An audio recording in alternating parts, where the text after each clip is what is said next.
আমাকে, ছাড়ো। একদম চুপ করো। তোমার শেষ সময় চলে এসেছে, বুঝতে পেরেছো? না, তুমি আমাকে মারতে পারো না। তুমি ওকে কখনো শেষ করতে পারবে না। তোমার অন্ত নির্ণীত আছে। এই পুরো গ্রামের অন্ত নিশ্চিত রয়েছে। আমি বললাম না, একদম কথা বলবে না। আমাদের কার্য সম্পন্ন হলো। শোনো, আমাদের এখান থেকে চলে যাওয়ার পরে এর ছাইটাকে নিয়ে দূরে জঙ্গলে কোথাও গিয়ে পুঁতে আসবে। কি হলো? তোমাকে দেখে অদ্ভুত লাগছে কেন? না না, সেরকম কিছু না। দেখো, লুকিয়ে রেখে লাভ নেই। যদি কোনো আশঙ্কা থাকে তাহলে তার নিবারণ থাকবে বটে। হ্যাঁ পণ্ডিত মশাই, আসলে আশঙ্কা না, তবে একটা প্রশ্ন ছিল। যদি আপনি আজ্ঞা দেন তাহলে জিজ্ঞাসা করি। হ্যাঁ জিজ্ঞাসা করো। এখন আমি যেটুকু দেখলাম আর কি, ওসব কি ছিল? আমরা কি সত্যি সত্যি এগুলোকে শেষ করতে পারি না? এখন তুমি যেগুলোকে দেখলে তাকে বশীকরণ বলা হয়। সুহানিয়া ঘোরী শক্তির অধীনে ছিল। ওকে এখানে আনার জন্যই এনেছিলাম, যাতে শেষ করতে পারি। আর ও শেষ ক্ষেত্রে যদি কথা বলি, তাহলে জানি না ও শেষ কবে আর কখন হবে। কিন্তু এখন এই মুহূর্তে যা করছি সেটাই যথেষ্ট। আর ও কার কথা বলছিল? পাতাল লোক। পাতাল লোক এমন একটা জগৎ, তার ব্যাপারে আমরা কিছুই জানি না। এই কাহিনী হলো সেই জগতেরই, তার সাথে জড়িত রহস্য নিয়ে, যা শুরু হয়েছিল কাঞ্চনপুর গ্রাম থেকে। কাঞ্চনপুর গ্রামের পরিচয় চিরদিনের মতনই লোকজনের সামনে থেকে দূরেই রাখা হয়েছিল। আশেপাশের বেশিরভাগ লোকজনই কাঞ্চনপুর গ্রামের ব্যাপারে বেশি কিছু জানতই না। বিচারি মঙ্গলা, খুব খারাপ হয়েছে ওর সাথে। আগে তো সুহানি সোনা নিখোঁজ হলো, আর তারপর পাওয়া গেল তো এইভাবে। কিন্তু ভালো কথা তো এটা যে পণ্ডিত মশাই এর উপায় খুঁজেছেন। কিন্তু পুরো গ্রামের জন্য সংকটের ব্যাপার ছিল। আরে কোন উপায়? অসহায়তা বলো, অসহায়তা। পণ্ডিত মশাই সুহানির ব্যাপারটা সামলাতে পারেননি, সেই জন্য এরকম করলেন, আর লোকসান মঙ্গলার হলো। কিন্তু পণ্ডিত মশাইয়ের কাছে আর কোনো উপায় ছিল না তো। দেখলে না, সুহানি তার বাড়ির লোকের ওপরে কিভাবে হামলা করেছিল। সমস্ত লোকেরা হাসপাতালে মৃত্যুর সাথে লড়াই করছিল। জানি না মঙ্গলা আর দাদার যখন হোশ আসলো তখন ওনাদেরকে কি বলবো। দেখা যাক। সুহানির যাওয়ার পর পুরো গ্রাম আফসোস আর নিরাশার সাথে সাথে ভয়ে ভয়ে তাকছিল, কারণ ওদের বাড়ি থেকে কেউ উধাও না হয়ে যায়। যখন গ্রামের আসল সমস্যা পাতাল লোকের ব্যাপারে কেউ জানত না, শিবানী আর নেহাকে ছাড়া। সুহানির মৃত্যু আর তার আশ্চর্য ব্যবহারের কারণ পণ্ডিত মশাই সবার থেকে লুকিয়ে রেখেছিল, যাতে লোকেরা ঘাবড়িয়ে না যায়। কিন্তু শিবানী আর নেহা পণ্ডিত আর শিষ্যের মাঝখানে যা সব কথাবার্তা হচ্ছিল তারা সব শুনে নেয়। তোর কি মনে হয় শিবানী, আমরা যে পণ্ডিত মশাইয়ের কথা লুকিয়ে শুনেছিলাম, উনি কি জানেন? যদি হ্যাঁ, তাহলে উনি কি আমাদেরকেও মেরে ফেলবেন? আরে আমাদেরকে কেন মারবেন?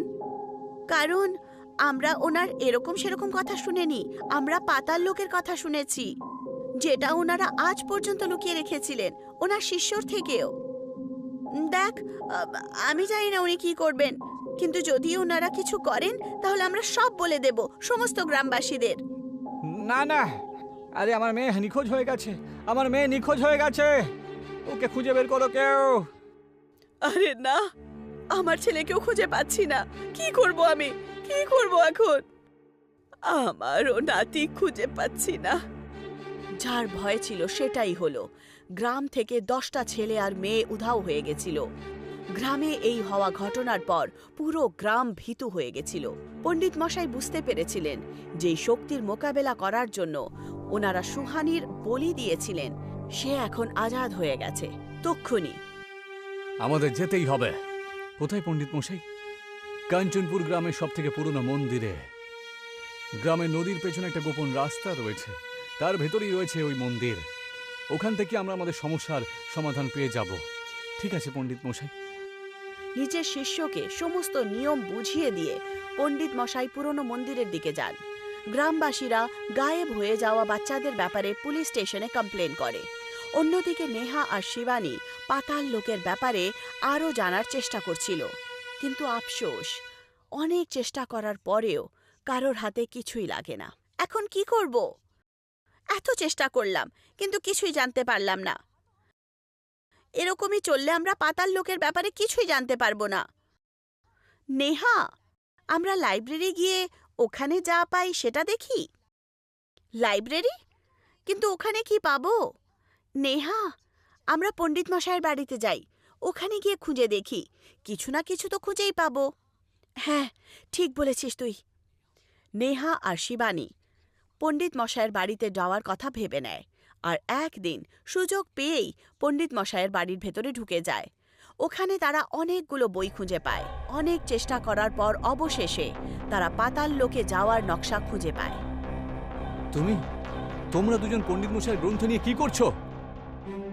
আসলে আমি আর কোনো কথা শুনতে চাই না। আমি এক্ষুনি গ্রামবাসীদেরকে ডেকে আনছি।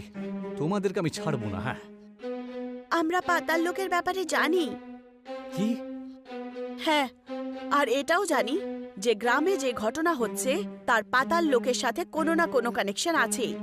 আর সেই জন্যে আমরা সেই ব্যাপারেই জানতে চেয়েছিলাম, আর যেটা আমরা খুঁজে পেয়েছি। এই কথা শুনে শিষ্যের ঘাম ছড়াতে শুরু করে। সে নেহা আর শিবানীকে পাতাল লোক থেকে দূরে থাকার জন্য বলে। তারা সেই গ্রন্থটা নিয়ে সেই রাতেই পাতাল লোক খুঁজতে বেরিয়ে পড়ে। দাঁড়াও, যাবার আগে এই অভিমন্ত্রিত ধাগা নিজেদের কবজিতে বেঁধে রাখো, যাতে তোমাদের উপর কোনো ক্ষতি না হয়। শিষ্যের কথা শুনে তারা সেটা নিজের হাতে বেঁধে নেয়, আর তারপর পাতাল লোকের দিকে রওনা দেয়। পাতাল লোক যাওয়ার রাস্তা কাঞ্চনপুরের রাজা মগধসরের হাবেলির ভেতর দিয়েছিল। অনেক বছর ধরে বন্ধ থাকা হাবেলির তালা শিবানী জোরে ভেঙে দেয়, আর সেই জন্যেই তার অভিমন্ত্রিত সুতো নিচে পড়ে যায়। অনেকক্ষণ পর অন্ধকারে হাঁটতে হাঁটতে তারা একটা জায়গায় পৌঁছে যায়। তারপর শিবানী গ্রন্থের শেষ পেজ খোলে আর পরের প্রক্রিয়া শুরু করে। শিবানী, তো সুতো কোথায় গেল? আরে, পড়ে গেছে হয়তো কোথাও, সেটা ছাড় আর শুরু কর। ওম চামুণ্ডায় নমঃ, ওম চামুণ্ডায় নমঃ। যেই মাত্র নেহা আর শিবানী মন্ত্রজাপ শুরু করে, জানালা দিয়ে অনেকগুলো বাদুড় সেখানে ঢুকে যায়। নেহা আর শিবানীর আশেপাশে তারা ঘুরতে শুরু করে। তক্ষুনি শিবানী ভয়ের চোটে মন্ত্রজাপ বন্ধ করে দেয়। নেহা, নেহা, নিজের চোখ খোল, দেখ এখানে কি হচ্ছে। এখান থেকে বেরোতে হবে আমাদের, নয়তো এই বাদুড় আমাদেরকে মেরেই ফেলবে। না, ওরা কিচ্ছু করতে পারবে না, আমরা সুরক্ষা কবচের ভেতরে আছি।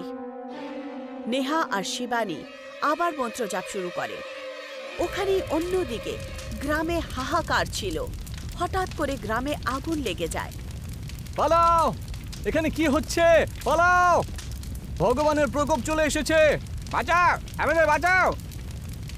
গ্রামবাসীরা আগুন থেকে বাঁচার জন্য এদিক ওদিক পালাতে শুরু করে, কিন্তু কিছুই হলো না।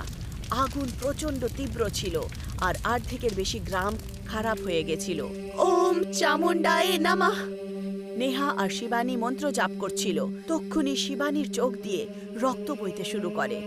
তার ব্যথা হচ্ছিল, সে চিৎকার শুরু করে, আহ, আহ, আমার চোখ, আহ! শিবানীর সাথে সাথে নেহার চোখ দিয়েও রক্ত বইছিল, কিন্তু নেহা মন্ত্র জাপ থামালো না। সে বলতেই থাকে। তক্ষুনি তাদের 4 দিন থেকে একটা আলো রুমে ছড়িয়ে পড়ে, আর সেই আলোতে একটা তীব্রতা ছিল, যার কারণে সমস্ত বাদুড় আর শিবানী কষ্ট পেতে শুরু করে, যেন তাদেরকে কেউ কারেন্ট দিয়েছে। বিচারী শিবানীও কষ্ট পায়, কিন্তু নেহা চুপচাপ মন্ত্র জাপ করে। সেই সুতোর কারণে নেহার ওপরে সেই আলোর কোনো প্রভাব পড়ে না। তক্ষুনি জমিন ফেটে যায় আর নেহা ভেতরে ঢুকে যায়, আর শিবানী সেই আলোর চোটে মরে যায় আর পড়ে যায়। আর তক্ষুনি, পণ্ডিত মশাই! পণ্ডিত মশাই! তুমি এখানে কি করছো? পণ্ডিত মশাই, সব শেষ হয়ে গেছে, গ্রামে আগুন ধরে গেছে। আপনার মন্ত্র উচ্চারণের কারণে আমি তো বেঁচে গেছি, কিন্তু অর্ধেকের গ্রাম মরে গেছে যে। কিন্তু এসব হলো কি করে? আসলে নেহা আর শিবানী পাতাল লোকের ব্যাপারে জানতে পেরে যায় গ্রন্থ থেকে, আর ওরা দুজন তারই খোঁজে বেরিয়ে পড়ে আর কি। ওরা যেই যায় গ্রামে হঠাৎ করে আগুন লেগে যায়, তারপর সব শেষ হয়ে যায়। পাতাল লোকের ব্যাপারে জানতে পেরেছে, আর তার সেটা খোঁজ করতে গেছে ওরা। এখন এই বিনাশ আর কেউ আটকাতে পারবে না। কিছুক্ষণের মধ্যেই সব শেষ হয়ে যায়। গ্রামের লোকেরা মরে যায়, শিবানীও প্রাণ হারায়, আর এখন সেই অদ্ভুত শক্তি আজাদ হয়ে যায়। এখন এর পর কি হবে, এটা আমরা জানবো পাতাল লোকের দ্বিতীয় অধ্যায়।